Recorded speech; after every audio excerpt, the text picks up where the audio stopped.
கேட்கிறவர் இல்லாதவைகளை சொல்லி கவலைப்படல.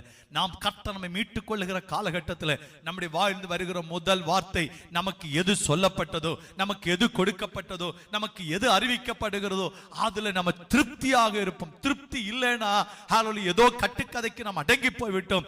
திருப்தியை தருகிற தேவன் யாக்கோபின் வார்த்தை இன்றைக்கு நம்முடைய நாவலை போடுவாராக. அதே மனநிறைவை நமக்கு தருவாராக. இது போதும். ஹல்லேலூயா. உங்களுக்கு கிடைக்கிற சம்பளம் கொஞ்சமா இருக்கும், இது போதும். பேங்காரன் பெரிய அட்வர்டைஸ்மெண்ட் போடுவான். என்ன போடுவானா, எப்பா இதை வச்சு நீ சம்பாதிக்க முடியும், இஎம்ஐ வாங்கிக்க, அப்புறம் கொஞ்சம் கொஞ்சமா கட்டு.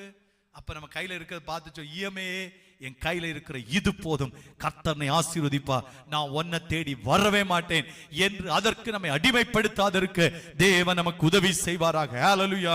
ஒருவேளை நீங்க குழம்பி போயிருக்கலாம், எங்க போய் கடன் வாங்கலாம்? கடன் வாங்க வைக்கிற தேவன் அல்ல நீ சேவிக்கிற தேவன்.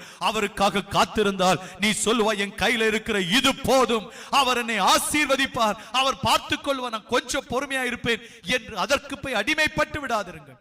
யாக்கோபு அடிமைப்பட்டு விட்டா எத்தனை வருஷம் ஆயிடுச்சு? 15 வருஷம். இஎம்ஐக்கு அடிமைப்பட்டால் எல்லாருக்கும் சொல்லல. சில நீங்கள் ஹல்லேலூயா அப்படிப்பட்ட இதிலே கர்த்தர் உங்களை நடத்துகிறார். ஆனால் சில தீர்மானம் எடுப்பதற்கு குழம்பி போய் இருக்கிறீங்க.